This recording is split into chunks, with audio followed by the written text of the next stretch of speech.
Here we have a Laddie dragon. Want a snack? Good boy.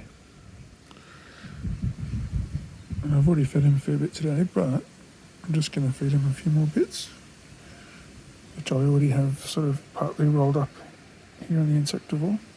There's a tiny little shred for you, want that? Good boy.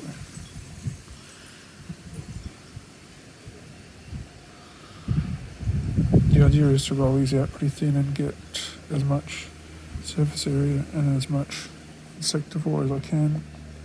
My hand doesn't really fit in that container too well. As much insectivore as I can on the mate so that he's not short of minerals and supplements and all that sort of stuff. Yeah, he's a good boy.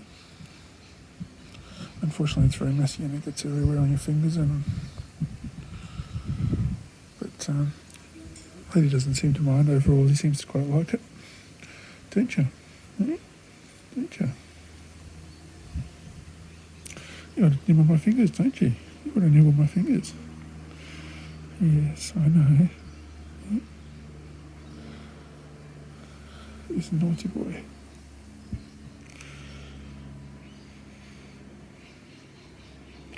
He's quite a big boy, as you can see, and as I've remarked previously, so he'd probably be, without taking a tape measure to him, he'd have to be the best part of 70 centimetres, I'd say. Aren't you? Yeah, he's a big boy. There's one dragon that we get who's bigger than him, who we call Big Daddy Dragon, but he comes around sort of infrequently, so... And he hasn't hopped up on my knee yet. He's still a bit of a fraidy cat as far as interaction.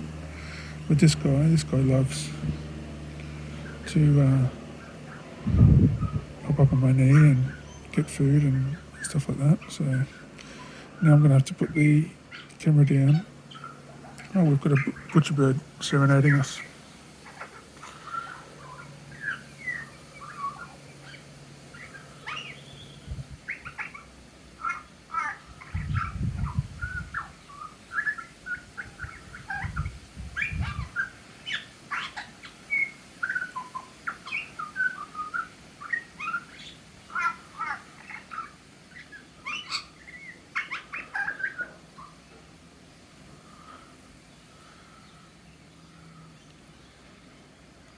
Thank you, Mr. Butcherbird. He's in a queue to get fed next. Aren't you? Right? So, I'll endeavour to roll up some more meat for this guy, which means I have to put the camera down. Oh, he started again.